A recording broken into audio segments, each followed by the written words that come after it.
Okay, praise God. Hallelujah. Purihin po ang Diyos sa buhay sa araw na ito. Magandang araw ho sa lahat. Magandang hapon sa lahat ng mga nanonood. Nasaan man po kayong lugar, isang pinagpalang hapon at pinagpalang oras na naman upang patuloy po natin mapag-aralan ang salita ng Diyos na kung saan lagi ko nga pong sinasabi, yung salita ng Panginoon, ito po yung nagdadala sa atin upang patuloy tayong mabuhay ayon sa kalooban ng Diyos, mabuhay na nagbibigay ng kaluguran at pagluwalhati sa banal na pangalan ng ating Panginoon. So purihin po ang Diyos na buhay sa hapong ito, minsan pa. Salamat po Pastor Wilbert and Pastor Hasmin sa pagkakataon na maging kabahagi po sa platform na ito ng pag-aaral at pangangaral ng salita ng Diyos. Salamat din po Pastor Archie and Pastor Eugene sa pagkakataon na kayo po ang ginagamit ng Panginoon upang maisaayos sa mga videos na ito para sa live streaming. So, ang aking pong dalangin, Pastor Wilbert and the family, na kayo po ay patuloy pang pagpalain ng ating Diyos na buhay. Gayon din po, Pastor Archie and Pastor Eugene and family, kayo man din po ay patuloy pang pagpalain ng ating Diyos na buhay. So, salamat po muli sa pagkakataon na maging kabahagi sa platform na ito ng pag-aaral at pangangaral ng salita ng Panginoon. Magandang hapon muli sa ating lahat, sa lahat ng mga nanonood. Magandang hapon lalo na po sa aking mga kapatiran, mga kamanggagawa dito sa lugar ng Carolina, na kung saan kayo ang isa sa ginagamit ng Panginoon. Kaya ako din nagagawa ang ganitong gawain para sa ating Diyos na buhay. So, sa ECB Tribe, patuloy tayong pagpalain ng Panginoon. Sa Carolina, Tribe of God, Family for Christ, kayo man din po ay lalo pang pagpalain ng ating Diyos na buhay. So, purihin ang Panginoon ngayong hapon. Patuloy po natin pag-aralan ng salita ng Diyos na atin hong pinamagatang more of God, more from God. Okay? More of God, more from God. Ang tanong ho natin dito is, do you want more from God? Lalo na po sa taong ito na 2022. At hindi lamang po sa taong ito na 2022, maging sa darating pang mga taon. Ano ho? Good or bad times, ano man po ang nangyayari sa ating kapaligiran, good or bad, ang tanong ho natin dito is, do you want more from God? Gusto mo ba ng marami pang karanasan, lalo na ng mabubuting bagay magmula sa ating Panginoon? Ang sabi po ng ating mentor, Pastor Wilbert, ang Panginoon po ay nagbaba ng mensahe, nagbaba ng paalala sa ating lahat, sa pamamagitan po ng ating spiritual mentor, Pastor Wilbert Buchal. 2022 is the year of restoring what the devil has stolen. So, ang kapahayagan po sa atin ng Panginoon ngayon, sa pamamagitan ni Pastor Wilbert, is that 2022 is the year of restoring what the devil has stolen. Ito yung taon na kung saan i-restore ng Panginoon, ibabalik ng Diyos yung lahat ng nawala dulot ng pandemic crisis. Ano man yung biyayang hindi natanggap dahil sa pandemic crisis, ano man yung biyaya na nawala, na apektuhan dahil sa pandemic crisis, ngayong 2022, ang atin hong Panginoon ay nagbaba ng mensahe sa pangunguna po ng ating mentor, Pastor Wilbert Buchal, that this year, 2022, is the year of restoring what the devil has stolen. The Lord will restore sa kung anuman yung mga biyayang ninakaw ng demonyo, anuman yung mga biyayang natigil o hindi natuloy dahil sa pandemic crisis. So, may ginawa ang Diyos. Ano ho? Almost 2 years, going to 3 years. Halos hindi pa ho matapos-tapos itong pandemic crisis na ito na atin hong naranasan halos ng buong mundo. Pero ang maganda ho sa Panginoon, mayroong ginawa ang Diyos. And this is the reason why kung bakit hanggang ngayon, ito tayo, buhay pa rin tayo. malakas pa rin tayo. Bagaman tayo man din ho ay naapektuhan ng pandemic crisis, yung karamihan din ho sa atin ay nakaramdam ng kumbaga apekto ng COVID-19 virus at dumating pa itong Omicron. Pero purihin ang Diyos sa buhay sapagkat ang Diyos po ay tuloy-tuloy na nagiging mabuti sa atin ho. So I do believe mayroon hong ginawa ang Diyos itong mga nakalipas na taon. Kaya nga hanggang ngayon nandito tayo sa biyaya at grasya ng Panginoon. Buhay, malusog at patuloy pa rin na masaya at matagumpay na nakakapaglingkod sa ating Panginoon. May ginawa ang Diyos. And I do believe, katulad ho ng sinabi ni Pastor Wilbert, ngayong 2022 may gagawin pa ang Diyos. Sapagat ang taong ito, sabi nga sa mensaheng ibinabasa atin ng Panginoon, 2022 is the year of restoring what the devil has stolen. So, may ginawa ang Diyos nitong nakaraan, may gagawin pa ang Diyos ngayong taon. And I do believe hindi lang sa taong ito, maging sa susunod pang mga taon, patuloy na ang Diyos po ay may gagawin pa. Now, isa lang po sa mahalagang bagay na wag nating kalilimutan, kung pag-aaralan natin ang Biblia, every time na mayroong gagawin ng Panginoon, hindi pwedeng wala din hong gagawin ng mga anak ng Diyos. Ulitin ko ho, every time na mayroong gagawin ng Diyos, ibig sabihin, may gagawin din ho tayo. Hindi pwedeng walang participation ang mga anak ng Diyos, ang tao ng Diyos. Kaya nga, may ginawa ang Diyos itong nakalipas na mga taon. Ngayong taon, may gagawin pa ang Diyos. But do not forget, may gagawin din ho tayo. Amen? May gagawin din ho tayo. In Psalms 85, verse 8 to 13, awit 85, verse 8 to 13, sabi ho sa salita ng Diyos, aking narinig magmula kay Yahweh ang sinasalita. Sinasabi niyang ang mga lingkod niya ay magiging payapa kung mangagsisisi at di nababalik sa gawang masama. Ang nagpaparangal sa pangalan niya ay kanyang ililigtas. Sa ating lupain ay mananatili ang kanyang paglingap. Ang pagtatapatan at pag-iibig ay magdadaupalan. Ang kapayapaan at ang katuwiran ay magsasamang ganap. Dito sa mga talatang ito makikita natin na mayroong gagawin ng Diyos, and then at the same time, mayroon din hong participation na gagawin ang kanyang mga anak. Kaya nga, may gagawin ng Diyos, may gagawin din ho tayo. Tuloy natin, sa balat ng lupa'y pawang maghahari iyong pagtatapat, at ang katarungan na may maghahari mula sa itaas. Gagawing maunlad ng Diyos na si Yahweh itong ating buhay. Ang mga halaman sa ating lupa ay bubungang mainam. Sa harapan niya yaong maghahari pawang katarungan, magiging payapat susunod ang madla sa kanyang daan. So, ito ho yung panahon na kung saan ang bayan ng Diyos ay muli nanalangin for revival and restoration. We are talking about restoration sa mga pagkakataong ito. Dito ho sa awit 85, ito yung panahon, ito yung pinagtatalunan ng ibang mga Bible scholar para sa kanila. Itong sitwasyong ito yung panahon na kung saan ang bayan ng Diyos ay lumaya mula sa Ehipto. Ito yung paglabas nila mula sa Ehipto patungo sa Promised Land. Sa ibang Bible scholar naman, ang kanilang pinaniniwalaan, ito yung panahon na kung saan lumaya ang bayan ng Diyos mula sa Babylonia after ng 70 years na pagiging captive or alipin. Dulot na rin ang kanilang mga katigasan ng ulo.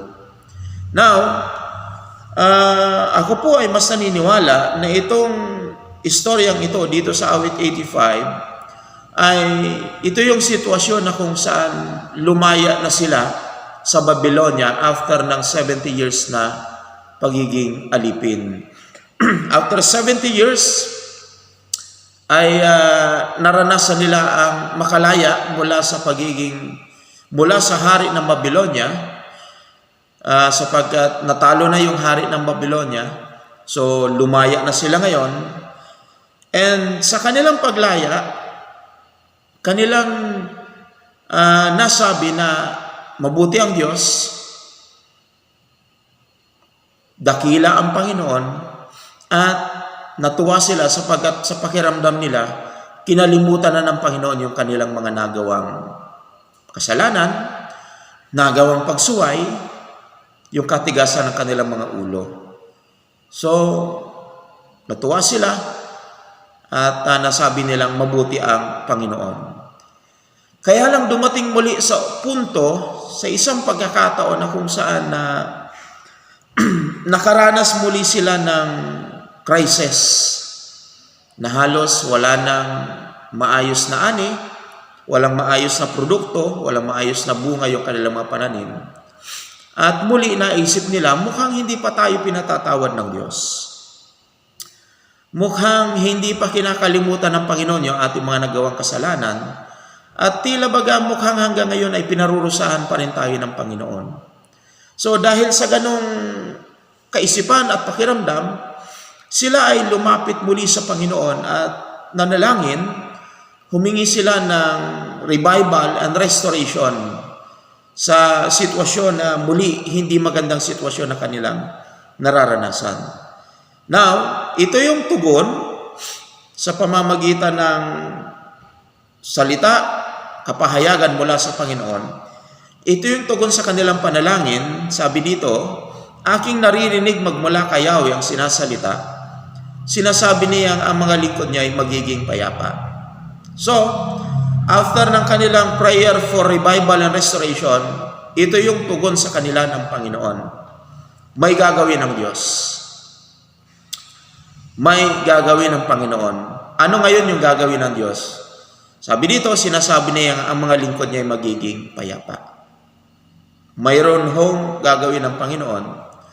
Subalit, hindi maikakaila na mayroon din hong participation, mayroon ding dapat gawin yung kanyang bayan, na ang sabi dito, kung mangagsisisi at di nababalik sa gawang masama. Sinasabi niya ang mga lingkod niya ay magiging payapa kung mangagsisisi at di nababalik sa gawang masama. So ito yung sinasabi ko na kung saan may gagawin ng Diyos, and then at the same time, may gagawin din tayo. 2022 is the year of restoration, restoring what the devil has stolen. Ibig sabihin, may gagawin ng Diyos. Kahit nga halos hindi pa rin matapos-tapos itong ating pandemic crisis na nararanasan, pero mayroon na hong binaba, katulad dito sa istorya ng bayan ng Diyos. Sa panahon natin ngayon, mayroon na rin hong binabang mensahe ang Panginoon na nagsasabing, this is the year for restoration.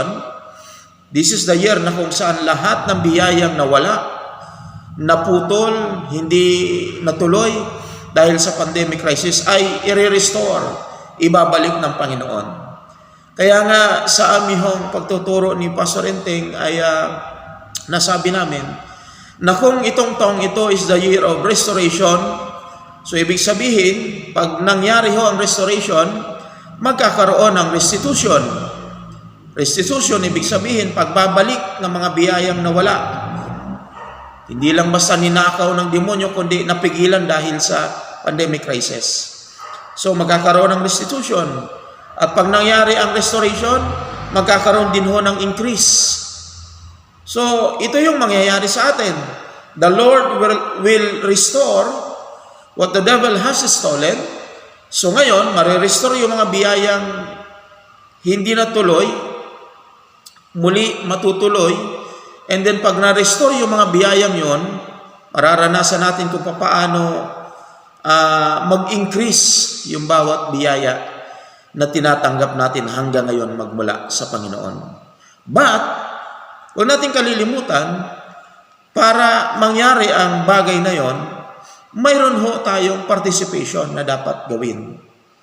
Katulad sa bayan ng Diyos, sabi niya dito, aking naririnig magmula kay Yahweh ang sinasalita, sinasabi niya ang mga lingkod niya ay magiging payapa kung mangagsisisi at di nababalik sa gawang masama. Restoration will happen. Restoration will happen. Maniwala ho tayo sa hindi, nangyari na noon sa bayan ng Diyos, may ginawa ang Panginoon. And I do believe, katulad ng mensaheng ibinaba ng Panginoon sa pamamagitan ni Pastor Wilbert, I do believe, mangyayari din ho sa panahon natin ngayon.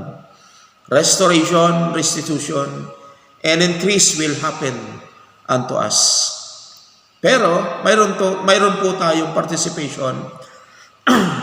May biyaya ang Diyos, may trabaho na dapat gawin ang kanyang mga anak. Kung mangagsisisi at tinababalik sa gawang masama, ibig sabihin, aayusin na yung dapat ayusin. Itatama yung dapat itama. Babaguhin yung dapat baguhin. Ilalagay sa tamang kalalagayan yung buhay at pamumuhay bilang Kristiyano, bilang lingkod ng Diyos, upang mabuhay na nagiging kalugod-lugod at nagbibigay pagluwalhati sa banal na pangalan ng Panginoon. And I do believe, kapag nagawa natin yung trabaho na dapat natin gawin, kapag nagampanan natin yung participation natin sa gagawin ng Diyos, I do believe, yung nais gawin ng Panginoon ay walang hadlang na ito ay mangyayari sa buhay ng mga anak ng Diyos. Ang nagpaparangal sa pangalan niya ay kanyang ililigtas. Yung nagpaparangal sa pangalan ng Diyos ay makakaranas ng pagliligtas ng Panginoon. Ibig sabihin, yung nabubuhay na kung saan nagbibigay pagluwalhati sa pangalan ng ating Panginoon. Isang bagay na dapat nating sisiguraduhin bilang mga Kristiyano, bilang mga lingkod ng Diyos, bilang mga anak ng Diyos, bilang bayan ng Diyos, isang bagay na dapat nating sisiguraduhin palagi na habang tayo nabubuhay,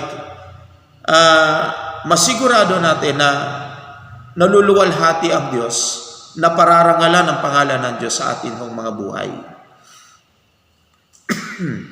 Isa ho yan sa mahalagang bagay.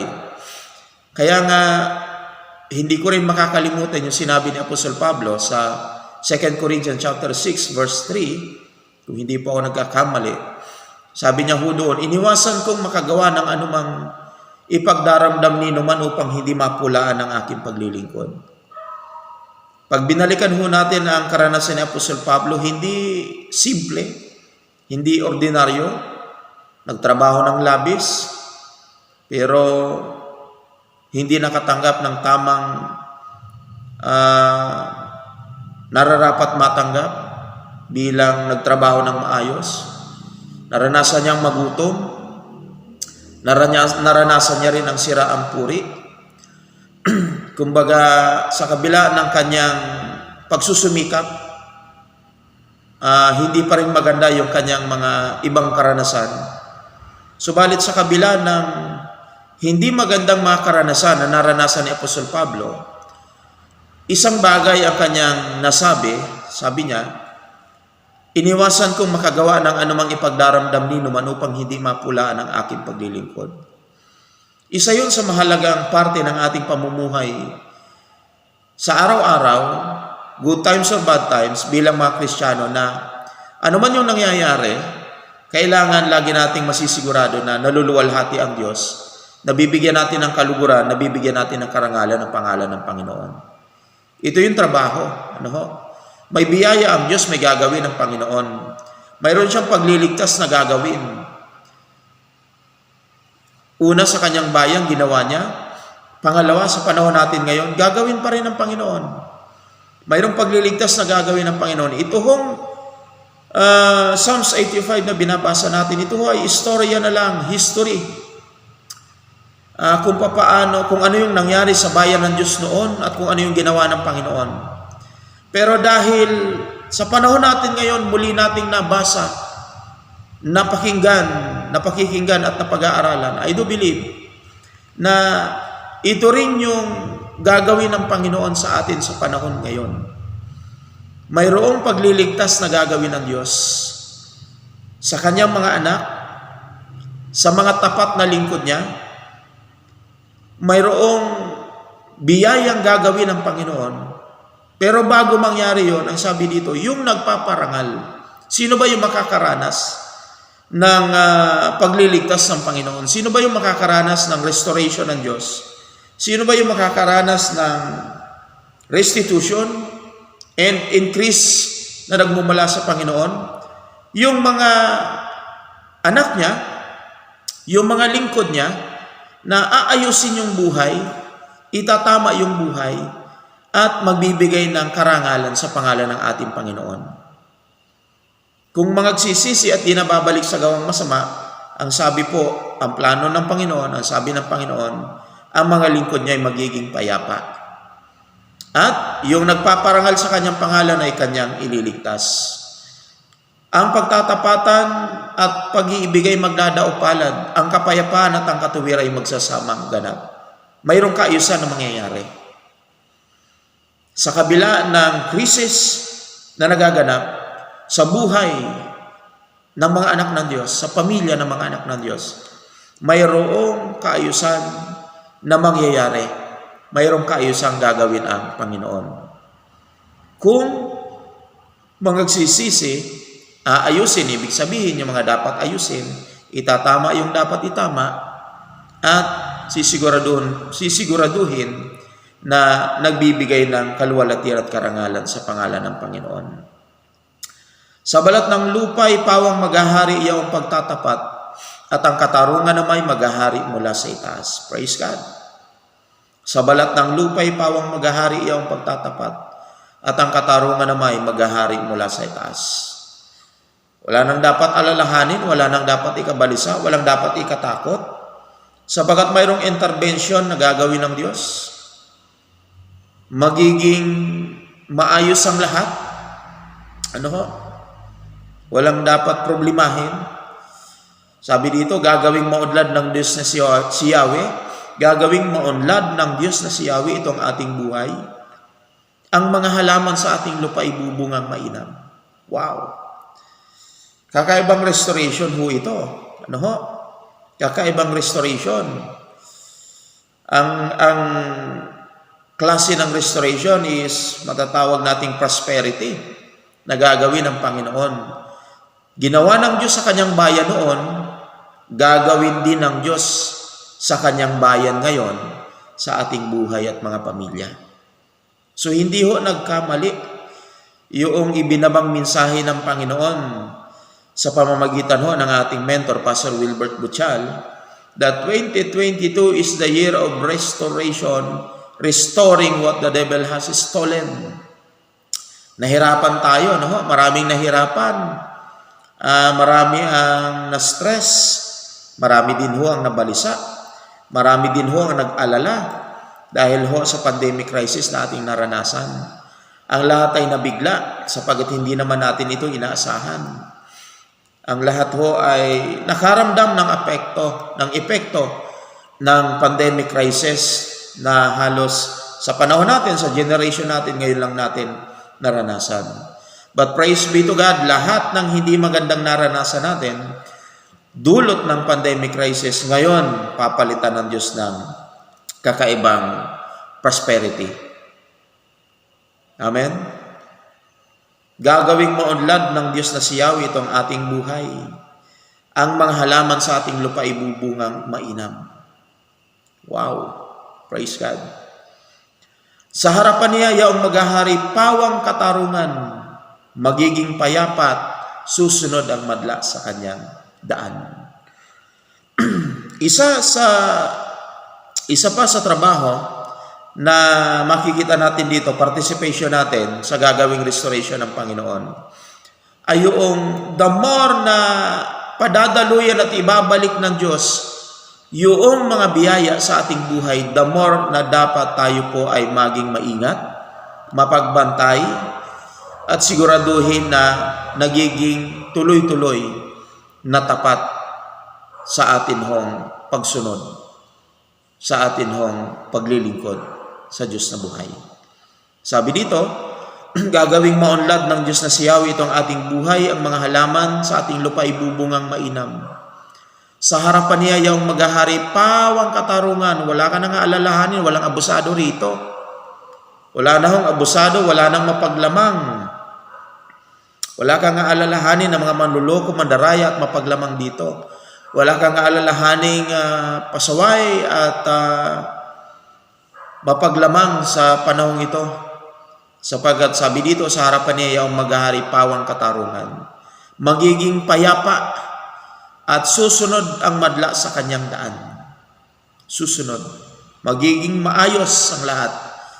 At the more na nagiging maayos ang lahat, isa sa participation natin ay ang patuloy na pagiging faithful sa ating Panginoon. The more na mag-uumapaw ang biyaya sa buhay natin, do not forget to be always faithful sa atin hong Panginoon. In all things, sa lahat ng bagay. Sa lahat ng bagay. So, balikan natin yung tanong. Do we want more from God? Lalo na sa taong ito at sa taon pang darating. Do we want more from God? I want more from God. Ako po, gusto ko more pa mula sa Panginoon. Nagpapasalamat ako sa Diyos sapagkat sa kabila ng pandemic crisis, ang biyaya ng Panginoon sa aming mag-anak, sa aking buhay, sa aking asawa at anak, sa aming mag-anak, ay masagana po naming nararanasan, hindi lamang po sa amin, lalo na po sa bawat mananampalataya ng Iglesia ng Diyos dito sa Carolina. Nagpapasalamat ako sa Panginoon sapagkat di namin nakita, di namin naranasan na kami ay pinabayaan ng Diyos, di namin nakitang nagkulang ang Diyos sa amin. Naranasan namin habang may pandemic crisis, naranasan namin kung paano kasagana ang biyaya at probisyon ng Panginoon. Kaya nga patuloy na nasasabi at masasabi naming mabuti at tapat ang Diyos. Hindi siya nagkulang, hindi siya nagpapabaya. Yan po ang aming karanasan. And nagpapasalamat ako sa Panginoon na makakonsider ko rin na may joy and may crown ang iglesyang ito ng Carolina, Iglesia ng Diyos dito sa Carolina, sapagkat sila yung ginagamit ng Panginoon para maging pinagpala din ang aming buhay. Isa sila. Yung Tribe of God dito sa Carolina, isa sila sa ginagamit ng Panginoon para maging mapalad ang aming buhay. Yan po ay sa grasya ng Diyos at sa pamamagitan na rin po ng grasya ng Panginoon na nare-release sa amin sa pamamagitan ni Pastor Wilbert. So, praise be to God. Salamat sa Diyos. Salamat sa kanyang kabutihan at kadakilaan. We are blessed. Sa lugar na ito, we are spontaneously blessed by God. We experience the blessings of God, the abundance of God's grace sa buhay at pamilya namin. At sa kabila ng nasasabi kong blessed kami, still, gusto namin, we want more from God. We want more from God. Hindi lamang para sa aming sarili, kundi para maging channel of blessing sa iba. Kasi isa sa destination natin ay maging channel of blessing talaga sa iba. Katulad ni Abraham na isa sa kanyang destiny ay maging pagpapala sa iba. And as descendant of Abraham's, as followers of Christ, we are descendants, heirs according to promise. So, channel of blessing din ho ang isa sa ating mga destiny. So, we want more from God. Kaya nga, ito ay patuloy nating pinag-aaralan kung ano yung mga dapat nating gawin para patuloy nating maranasan yung more pa from the Lord. Patuloy ng ating pamagat, more of God, more from God. Now the question is, do we want more from God? Gusto ba natin ang more pa mula sa Panginoon? Kung gusto natin ang more pa mula sa Panginoon, isa lang ang kailangan nating tandaan. May gagawin ng Diyos. Amen? May gagawin ang Diyos. At dahil may gagawin ng Diyos, may gagawin din ho tayo. Amen? Dahil may gagawin ng Diyos, may gagawin din ho tayo. Always remember And accept the fact na every time na mayroong gagawin ng Panginoon, hindi pwedeng wala tayong participation. May gagawin ng Diyos, may gagawin din tayo. May pagpapala ang Panginoon, may trabaho tayong dapat gampanan. So again, do we want more from God? May gagawin ng Panginoon, may gagawin din ho tayo. Amen po ba? Ano yung ating mga gagawin? Number 1, basic ho tayo. Number 1, be faithful in your obedience to God. Gusto nating maranasan ang restoration mula sa Panginoon? Ayon sa pangako, ayon sa mensaheng ibinaba ng Diyos sa atin ngayon, gusto nating maranasan ang kaganapan ito. 2022 is the year of restoration, restoring what the devil has stolen. Simpleng prinsipyo. Be faithful in your obedience to God. Kailangan maging tapat tayo sa ating pagsunod sa Diyos. Ang sabi rito, balikan natin yung sa awit 85, aking naririnig magmula kay Yahweh ang sinasalita, sinasabi niya ang mga lingkod niya ay magiging payapa. But the condition is, kung mangagsisisi at di nababalik sa gawang masama. So anong ibig sabihin? May gagawin ng Panginoon, pero mayroon din ho tayong participation. Ano yung participation natin? Ayusin yung dapat ayusin, itama yung dapat itama, baguhin yung dapat baguhin upang mabuhay na nagbibigay kaluguran at pagluwalhati sa pangalan ng Diyos. Sa papaanong paraan natin patuloy na magagawa yan? Number 1, be faithful. Lahat tayo, kasama po kami dyan ng mga pastor. Lalo na kami na mga pastor. Let us all be faithful in our obedience to God. Amen. Let us all be faithful in our obedience to God. Pangalawa, be faithful in your commitment to God. Let us all be faithful in our commitment to God. Ang nagpaparangal sa pangalan niya ay kanyang ililigtas. Makakaranas ng pagliligtas ng Diyos. Anong klaseng pagliligtas ba ng Panginoon ang gusto natin? Anong klaseng kaligtasan ba mula sa Panginoon ang ating hinihintay? Ano man yan? Ano man yan? May gagawing pagliligtas ng Panginoon. Pero, mayroon ho tayong participation, kailangan mabigyan natin ng karangalan at kalwalatian ng pangalan ng Diyos sa ating mga buhay, sa ating pamumuhay sa araw-araw. So paano natin patuloy na mapararangalan ang pangalan ng ating Panginoon? Kailangan maging faithful tayo palagi sa ating obedience sa Kanya. Pangalawa, kailangan maging faithful tayo sa bawat commitment natin sa Diyos. Maging faithful tayo sa ating commitment sa gawain ng Diyos. Ano man yung mga commitment na mayroon tayo. Basic na mga commitment ho natin, example, tithes and offering. Tithes and offering. Okay? The more na makakaranas ng crisis, the more na maging faithful. Good or bad times, the more na maging faithful sa atin hong pagbabalik ng mga kaloob, ng mga ikapo sa ating Panginoon. Kaya lang yung tithes, mayroon ho yung asawa. Yan ho ay ang offering. At kung ang tithes, asawa niya ang offering, hindi pwede hong paghiwalayin yan. So, ibig sabihin, pag pupunta tayo sa church, maghahandog tayo sa Diyos, hindi lang ho tithes ang dala natin. Mayroon ho tayong offering. Ito yung ating seed. Yung tithes, ibinabalik lang ito natin sa Panginoon. Now, if we want more from God, sapagat ito yung pinag-uusapan natin, if we want more from God, more of God restoration, kailangan matuto tayo ng tamang offering. Sabi nga ni Pastor Wilbert, hindi yung basta kusang loob. Kasi delikado ang kusang loob. Baka yung kusang loob mo ay piso lang. Mahirap yan. Sabi ko nga, sa buong isang linggo, tayo ay nabubuhay. 7 days a week, tayo ay nabubuhay. Yung piso ba, kaya tayong busugin sa loob ng isang araw? Yung piso ba, kaya tayong busugin sa loob ng isang linggo? So I do believe walang magagawa yung piso para makakain at mabusog tayo sa loob ng isang araw, lalo na sa loob ng isang linggo.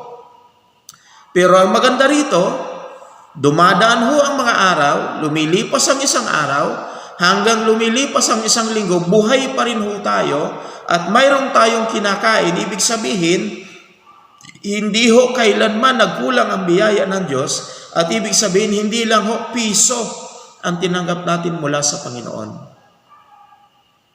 So isa sa dapat matutunan ng bawat mga anak ng Diyos, ng bawat Kristiyano, ay yung tamang pag-o-offering,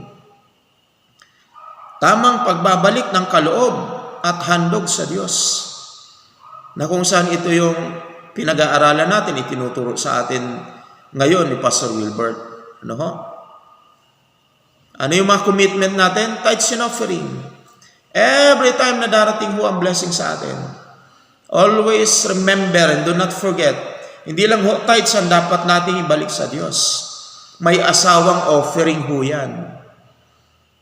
At mas maganda ho, kung gusto natin ng more pa mula sa Panginoon, kailangan yung tithes and offering natin pantay hanggat maaari. Or humigit pa yung offering. Mas maganda nga, humigit pa yung offering kumpara sa total ng tithes. Ibig sabihin, kung yung tithes mo ay 100, yung offering mo 100 or humigit pa. Yan ho yung the best na offering. Hindi lang basta kusang loob, kundi talagang tamang paghahandog sa Diyos. Ano pa yung mga commitment natin? Basic commitment, pledges. Kung mayroon tayong mga pledges, may mga napagkasundo ang pledges. Isa po yan sa basic commitment na mayroon tayo sa gawain ng Diyos. Investment.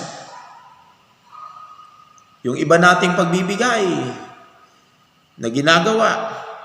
Yung iba nating ginagawang pagbibigay para tumulong halimbawa sa mga nasalanta ng kalamidad. O kung anumang kadahilanan na nangangailangan ng tulong yung iba. Okay? Investment. First fruit. Honoring. Honoring ho sa Diyos. Honoring sa pamamagitan, para sa Diyos sa pamamagitan ng mga lingkod ng Diyos na itinalaga upang maging carrier of our grace. Ano pa yung mga basic commitment? Fellowship. Do not forget the fellowship. Katulad ng ginagawa ng iba. Sabi sa Hebrews 10:25. At ang ating home fellowship ay hindi lang ho nangyayari sa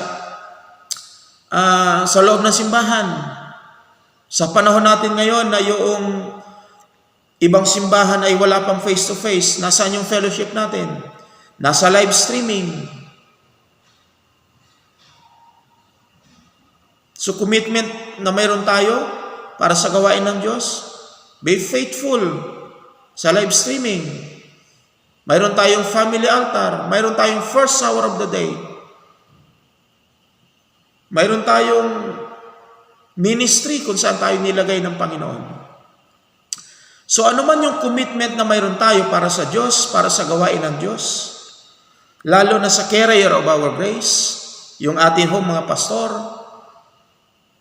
kung gusto natin ng more pa from the Lord, more of God's blessings and provision, more of God's restoration na kanyang gagawin sa panahong ito, let us all be faithful in our obedience to God. Let us all be faithful in our commitment to God.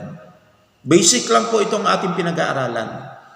Pero itong mga basic na ito yung minsan hindi ho nagagampanan ng tama ng mga Kristiyano.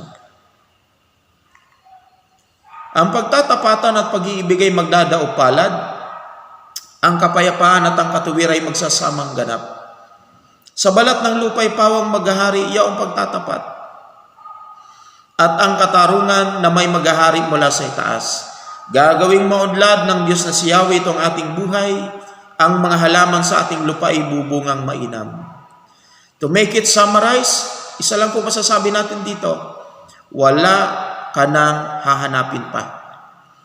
Pag ni-restore ng Panginoon, pag ginawa ng Diyos ang restoration, sa buhay natin, sa pamilya natin, sa mga biyayang ninakaw ng demonyo, sa mga biyayang hindi natuloy because of pandemic crisis. Pag ni-restore ng Panginoon yan, isa lang ang masasabi natin, wala ka nang hahanapin pa. Masasabi ho natin, tunay nga, the double decade of open heaven is real. Totoo. Do we want more from God? Do we want more from God? Number 3, make Him always first in your life. Always first above all. First thing first. The kingdom of God, sabi nga ni Pastor Wilson. First things first, the kingdom of God. Do we want more from God? Be faithful in our obedience to God. Be faithful in our commitment to God. Number 3, make Him always first in our life, in your life. Always first above all. Gagawing maunlad ng Diyos na si Yahweh itong ating buhay. Ang mga halaman sa ating lupa ay bubungang mainam. Sa harapan niya yaong maghahari pawang katarungan, magiging payapa at susunod ang madla sa kanyang daan. Susunod ang madla. Ang isa po sa pagkaunawa ko rito, the more na dadaloy sa atin ang biyaya at mag-uumapaw sa atin ang biyaya ng Diyos, the more na dapat maging faithful tayo na unahin palagi all the time, always, above all, ang atin hong Panginoon. The more na mararanasan natin yung overflow ng biyaya ng Diyos, the more na maging maingat, the more na maging mapagbantay. Bakit ho? Kasi ako ho, may mga kilala, mayroon ho ako mga kaibigan, mayroon ho ako makakilala na noong una sila po ay mga masisipag, masyadong tapat sa paglilingkod sa Diyos, at dahil sa kanilang katapatan, naranasan nila ang pag-umapaw ng biyaya ng Diyos sa kanilang buhay. Kaya lang nakalulungkot nang maranasan nila ang overflow ng biyaya ng Diyos. Sabi ko nga, nakakarating na sa iba't ibang lupalop ng mundong ito, pero yung simbahan halos hindi na marating. Yun ho yung nakalulungkot. Kaya nang puntahan saan man nila gustong pumunta. Ang nakalulungkot, yung simbahan, yung gawain ng Diyos, yung presensya ng Diyos, di na nila mapuntahan. Kaya nga sa bersikulo pong ito, ang isa po sa understanding ko, the more na mararanasan natin ang overflow ng biyaya ng Diyos, the more na maging maingat at mapagbantay, the more na maging tapat sa pagsunod at paglilingkod sa Diyos. If we want more from God, yun ho ang usapan natin. Kung gusto natin ng more pa from the Lord, make Him always first in your life. Always first above all. Kasama po ako dyan. Kasama tayong lahat dyan sa tinuturuan ng ating Panginoon. For I do believe, pag hindi ho natin nagawang unahin ng Panginoon, higit sa lahat, kailangan always, huwag nating alisin yung salitang always. Always, all the time, ibig sabihin, I do believe, pag hindi natin nagawang gawing priority at number 1 ang Lord sa buhay natin, mahihirapan ho tayo. Mahirap maranasan yung restoration na gagawin ng Diyos. Now, if you want more from God, more of God's restoration, of God's blessings and provision upon our lives, let us all make Him always first in our life, always first above all. Number 4, isa po sa malaga, walk by faith and not by sight. Sabi na po Sir Pablo, namumuhay ako ayon sa pananalig sa Diyos, hindi sa mga bagay na nakikita. Pag pinagbasihan ho natin ang sitwasyon at kalalagayan natin ngayon, at hindi natin paiiralin yung pananampalataya, kundi yung paningin, pwede hong magduda tayo, pwede hong manghina tayo, pwede hong mag-isip, at magkaroon tayo ng criticality sa ating kaisipan Sapagkat pwede tayong mag-question, sasabihin natin, 2022 is the year of restoration or restoring what the devil has stolen. Pero bakit tila baga lumalala pa itong pandemic crisis? Halos patapos na itong si COVID Delta variant, COVID-19 virus. Pero bakit nag-upgrade pa na naging Omicron? Dumating pa itong si Omicron. Kung itong taon na ito ay restoration, bakit hindi pa halos matapos at tila baga lumalala pa? So pwede ho tayong magkaroon ng ganong mga question. Kung pagbabasihan ho natin ang sitwasyon at kalalagayan ng ating panahon sa ngayon, yung mga nangyayari patuloy pang nangyayari sa panahon natin ngayon, pwede ho tayong magkaroon ng criticality sa ating isip. Pero kung paiiralin natin yung pananampalataya, mas paiiralin natin yung tiwala, pangahawakan natin yung sinabi ng Panginoon, I do believe, mararanasan natin yung restoration ng Panginoon. Ako po naniniwala, hindi pa man matapos ang pandemic crisis na ito, ang sinabi ng Diyos gagawin niya. Sapagat ako'y naniniwala, ayon sa Bilang 23:19, sabi ho doon, ang Diyos ay hindi sinungaling tulad ng tao, ang isipan niya ay hindi nagbabago. Sinabi niya gagawin niya, pinangako niya, tutuparin niya. Yan ho ay pinangahawakan ko. Kaya nga, nang ibaba ng Diyos ang kanyang mensahe, hindi pa man halos matapos-tapos ang pandemic crisis na ito na ating naranasan, dahil ang Diyos po ay nagbaba na ng kanyang salita, that 2022 is the year of restoring what the devil has stolen. Ako po'y naniniwala na ito'y sinabi ng Diyos, anuman ang mangyari, ito ay gagawin ng Diyos at mangyayari sa buhay ng kanyang mga anak. Yung mga anak niya na talagang mananampalataya at pangahawakan yung kanyang sinabi. Walk by faith and not by sight. Walk by faith and not by sight. There's nothing God cannot do. There's nothing God cannot do. Walang anumang bagay na hindi kayang gawin ng Panginoon. Walang anumang bagay na hindi kayang iparanas ng Diyos sa kanyang mga anak. Just believe. Have faith in God. Let us all have faith in God. Believing on things yet cannot seen. Hindi yung mga nakikita, kundi yung hindi pa natin nakikita. Yan ho ang pananampalataya. And without faith, sabi sa Hebrews 11:6, without faith, it is impossible to please God. So I believe, pag hindi ho na nalugod ang Diyos, hindi natin mararanasan ang restoration. Kaya nga sabi doon sa binasa natin kanina, yung nagpaparangal sa pangalan ng Diyos ay makakaranas ng pagliligtas ng Panginoon. Yung nagpaparangal. Ibig sabihin, yung nagbibigay ng kaluguran, kaluwalhatian sa Diyos. So hindi pwede, if we want more from God, hindi pwedeng walang pananampalataya. If we want more from God, hindi pwedeng hindi natin paniwalaan yung kanyang sinabi. Kaya nga, if we want more from God, let us walk by faith and not by sight. Amen po ba? Let us walk by faith and not by sight. Number 5, if we want more from God, nurture the gifts, talents given to us by God. Nurture. Nurture the gifts.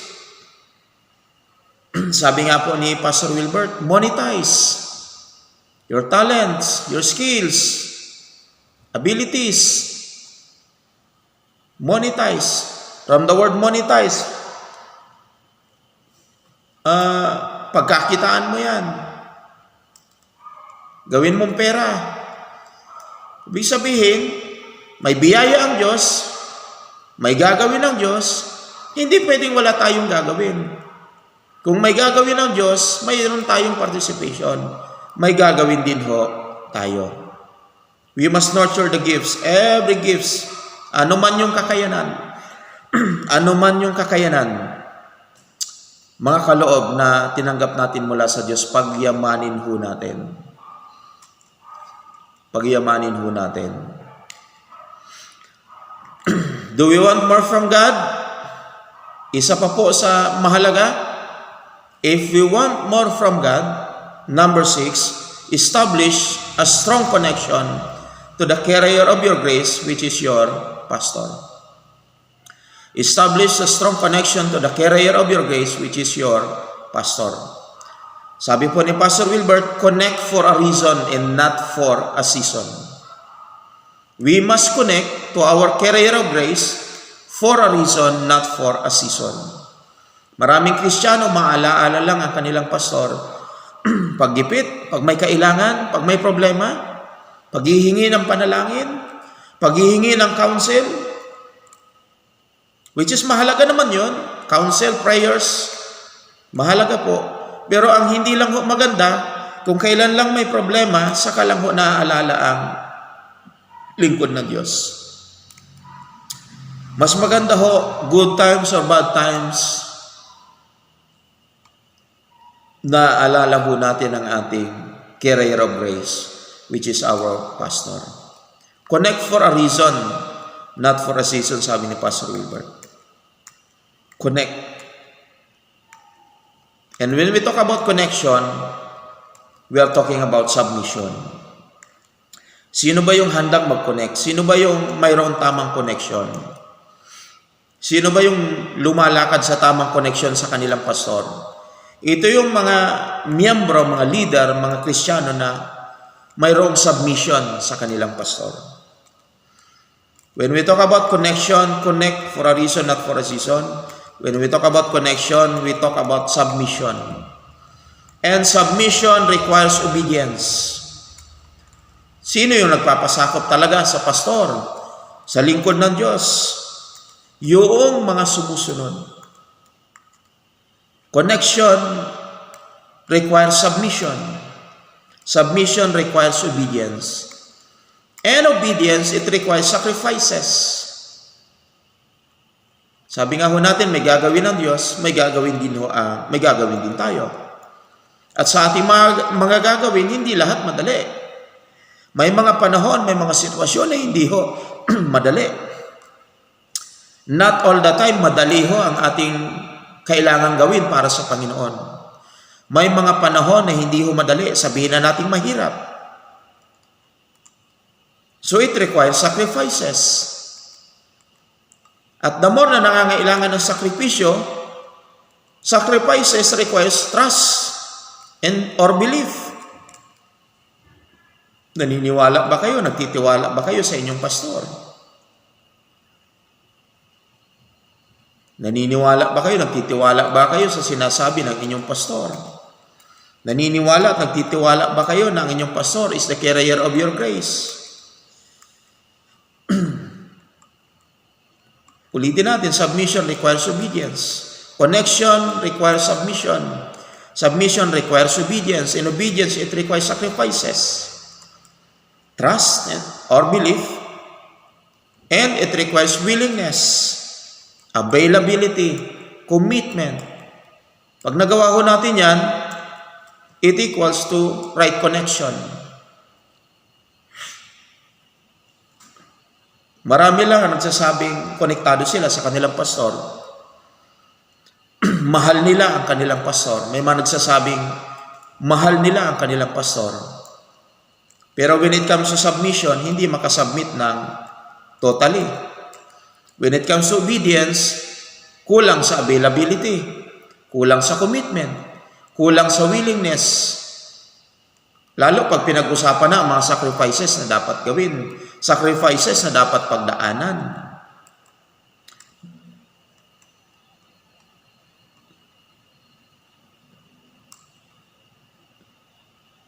Availability and commitment, napakahalaga po ito sa tamang koneksyon.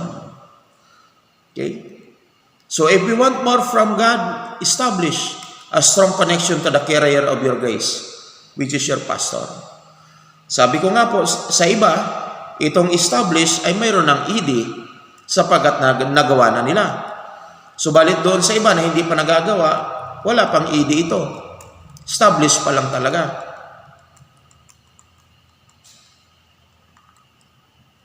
So whether we like it or not, if we want more from God, ano po ang kailangan? We must establish a strong, hindi lang basta connection, ano ho? If we want more from God, we must establish a strong connection to the carrier of our grace, your grace, which is your pastor. Di ko na po ito masyadong pinalalawak, pinag-uusapan natin, kasi ito naman po ay napaka-basic na, ano ho? At hindi lang ito isang beses na atin hong naririnig at binabalik-balikan sa mga pag-aaral. Pero magtataka ka, maraming beses na natin itong pinag-aralan, pero bakit ba binabalik-balikan pa rin? Bakit ba nauulit-ulit pa rin? Isa lang ibig sabihin, marami pang hindi gumagawa, kaya hinahayaan ng Diyos na ulit-ulitin at balik-balikan na ipaalala sa kanyang mga anak. Establish a strong, not just connection, but a strong connection to the carrier of your grace, which is your pastor. And it requires submission, obedience, sacrifices, trust and belief, willingness, availability, and commitment equals to right connection. Again, connect for a reason, not for a season. Hindi lang sa panahon na kailangan mo si pastor, kaya ka magkukonek. Kahit di mo kailangan, lalo na sa panahon na ikaw naman ang kailangan ng iyong pastor, connect for a reason, not for a season. For a reason, not for your season. Amen? Gaano kahalaga yung connection? Sino ba si pastor? Ephesians 3:2, surely you have heard about the administration of God's grace that was given to me for you. Sino ba kasi si pastor? Siya lang naman yung carrier of your grace. Hindi mo makukuha ang grasya ng Diyos kung saan-saan. Tanging sa pastor lang na itinalaga ng Diyos para pagpastoran ang buhay mo. Now, makinig ho. Sabi nga ni Pastor Wilson, tingin sa akin, marami ho tayong kilalang pastor, maraming magaling na pastor, maraming simbahan, maraming magandang simbahan. Pero isa lang ho ang pastor na itinalaga ng Diyos na maging daluyan ng iyong grasya. At hanggat hindi ka nakakakonekta ng maayos sa Kanya, hindi mo makukuha ang iyong grasya. Gaano man ho kaganda ng isang bahay, gaano man kaganda ng wiring ng mga ilaw ng isang bahay, gaano man kagaganda ng mga ilaw na inilagay sa isang bahay, kung wala hong linya ng kuryente na nakakonekta sa poste ng kuryente, wala hong silbi ang lahat ng iyan. Gaano man kaganda ng mga wiring ng ilaw sa loob ng isang bahay, walang silbi ang magandang wiring, walang silbi ang magagandang ilaw kung hindi ito i-connect sa poste ng kuryente. Parehas din ho yan sa ating buhay bilang mga Kristiyano. Hanggat di tayo nakakakonekta sa pastor na itinalaga ng Diyos para maging carrier of our grace, hindi ho natin makukuha ang grasyang yan. So if we want more from God, if you want more from God, establish a strong connection to the carrier of your grace, which is your pastor. Sapagkat siya lang at natatanging siya lang. Hindi lahat ng pastor carrier ng grace mo. Nag-iisa lang ang carrier ng grace mo. Yan ay ang pastor na itinalaga ng Diyos para sa iyo. Di mo yan makukuha kahit saan. So, strongly connect to your pastor.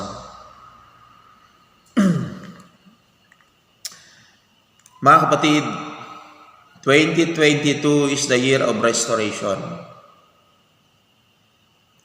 2022 is the year of restoring what the devil has stolen.